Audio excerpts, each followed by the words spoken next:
Hello everyone. तो general science में आज हम लोग बात करने वाले हैं जीन एडिटिंग क्रिस्पर थ्योरी। ठीक है, इसका मतलब क्या होता है कि अभी रिसेंटली जेपोनिका राइस में एडिटिंग करी गई है। इसका मतलब क्या है, ये कौन सी चीज है? जेपोनिका राइस जो होता है कम से कम फास्फेट को जो है एब्जॉर्ब कर लेता है आसानी से। ठीक है, या ज्यादा से ज्यादा फास्फेट को आसानी से एब्जॉर्ब कर लेता है। फास्फेट क्या होता है? मेजर न्यूट्रिएंट्स होता है। ठीक है, राइस का। तो ये कॉन्टेस्ट में आया है। ठीक, तो देखते हैं। National Institute of Plant Genome and Research NIPGR have developed CRISPR editor japonica rice that absorb phosphate more efficiently. ठीक है, ये जो होता है एब्जॉर्ब कर लेता है फास्फेट को बहुत आसानी से। ये पॉइंट आपका साइंस एंड टेक में एड ऑन होता है। ठीक है, it's improve crops performance and reduce dependence on the phosphate fertiliser. ठीक है, अब इसका मतलब क्या है? फायदा हम लोगों को कहां पहुंचेगा? हम लोग फर्टिलाइजर का इस्तेमाल बहुत कम करने वाले हैं। ठीक है, ये याद रखिएगा। और क्रॉप्स की परफॉर्मेंस को बूस्ट करेगा।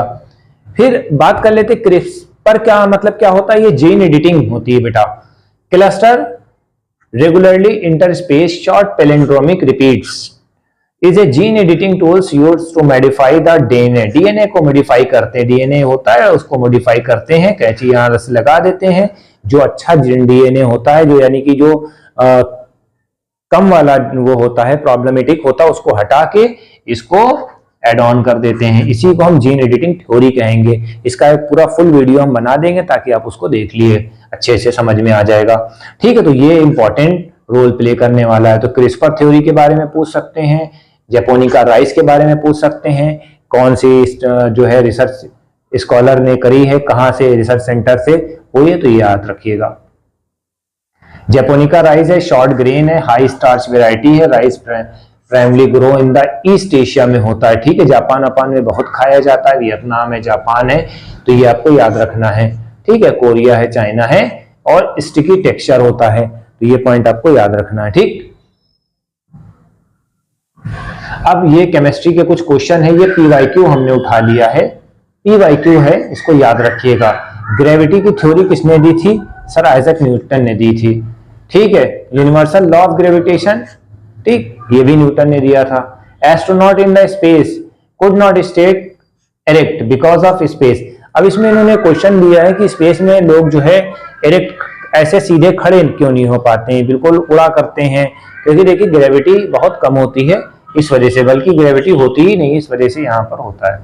अब इसमें बोला गया है, एक क्वेश्चन पूछा है, apple related to orbiting space wheel. ठीक है, एप्पल को हम फेंक देंगे तो वो इसी स्पीड से ऑर्बिट में रोटेट होता रहेगा। ठीक है, ये आपको याद रखना है। पिज़ा की लीनिंग टावर जो होती है फॉल क्यों नहीं होती? देखो पिज़ा की जो लीनिंग टावर इस तरह की बनी है, बेस जो है वर्टिकल है, बेस हमारा वर्टिकल है और ऐसे झुकी हुई है, तो इस वजह से जो सेंटर ऑफ ग्रेविटी बन रही है वो सेंटर पे बन रही है, इस वजह से वो नहीं गिरती है। ये आपको याद रखना है। ठीक, अब फ्री फॉल बॉडी के बारे में हम देख लेते हैं। Feather rubber ball same height पे है, वैक्यूम पे है। अगर हम इनको फेंक दें, एक फेदर है एक बॉल है, तो दोनों साथ पहुंचेंगे। क्यों? क्योंकि वैक्यूम में कोई ग्रेविटी काम नहीं करेगी, सॉरी कोई मॉलिक्यूल काम नहीं करेगा, ग्रेविटी तो उसमें भी काम करेगी, sorry. If the piece of equal height will be each surface on the earth same height same time पे वो पहुंच जाएंगे। ठीक है, फ्रिक्शन ज्यादा वहां पर काम नहीं करेगा, याद रखिएगा। ये बायोलॉजी का टॉपिक है।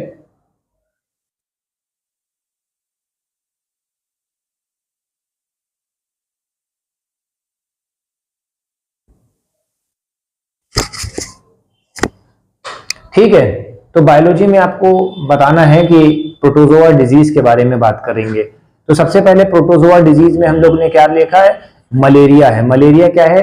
मलेरिया के जो पैथोजेन है, डिजीज कॉजिंग एजेंट, उसको हम क्या बोलते हैं? प्लाज्मोडियम।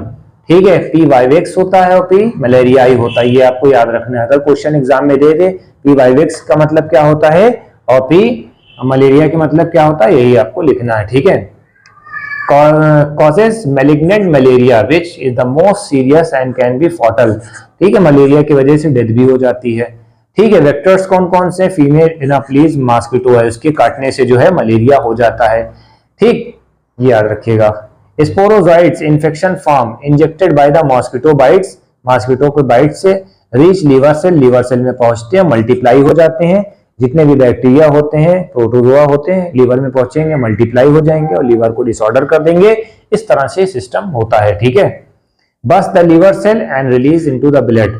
ठीक, invade red blood cells, RBC multiply asexually होती है। ठीक है, ये आपको याद रखना है। यानी कि उनका काम क्या होता है? लीवर तक पहुंचना, लीवर के बीच में लीवर के पर पहुंचना और पहुंच के बस्ट हो जाना।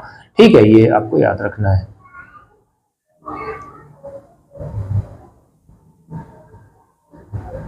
हाई फीवर होता है, सिम्टम्स में आप देख लीजिएगा, हाई फीवर होता है 3 से 4 दिन तक। ठीक, मैकेनिक्स में क्या होता है? मैकेनिक्स के बारे में अब हम थोड़ा से इंफॉर्मेशन ले लेते हैं। ठीक है,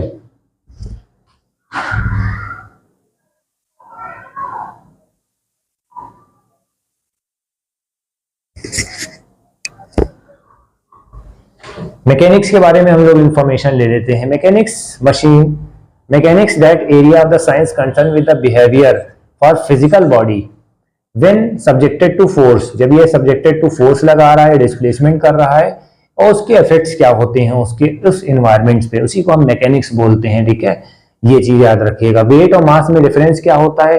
वेट पे ग्रेविटी लगती है, मास पे ग्रेविटी नहीं लगती। ठीक है, ये अमाउंट ऑफ मैटर होता है किसी एक पार्टिकल का, ये बात ध्यान में रखना है।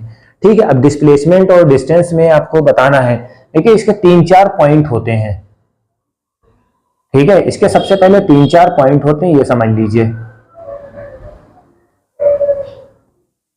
देखिए, डिस्टेंस का मतलब क्या होता है? एक बंदा ऐसे चला जा रहा है, फिर ऐसे जाता है, फिर ऐसे जाता है, तो ये टोटल डिस्टेंस होती है। टोटल डिस्टेंस ए, बी और सी, इन तीनों को हमने जोड़ लिया, इसको हम डिस्टेंस बोलते हैं। ठीक है, but as we talk about displacement, displacement क्या होता है? शॉर्टेस्ट टाइम होता है। ठीक है, shortest distance from initial position to final position. ठीक है, ये आपको याद रखना है। ठीक है, ये डिस्प्लेसमेंट यानी कि ए से बी तक जाने में हमने शॉर्टेस्ट डिस्टेंस ली है, इसी को हम डिस्प्लेसमेंट भी बोलते हैं। ठीक, अब डिस्टेंस और डिस्प्लेसमेंट में फर्क क्या होता है? डिस्टेंस में क्या होता है कि अगर आप लौट के आओगे तो आपकी डिस्टेंस काउंट हो जाएगी। 30 किलोमीटर आपने ट्रेवल करा है, फिर 30 किलोमीटर आप आते हो तो ये क्या हो जाती है? ऐड हो जाती है। बट डिस्प्लेसमेंट जब आप लौट के आते हो, रिटर्न केस में डिस्प्लेसमेंट 0 हो जाती है, ये ध्यान में रखना है।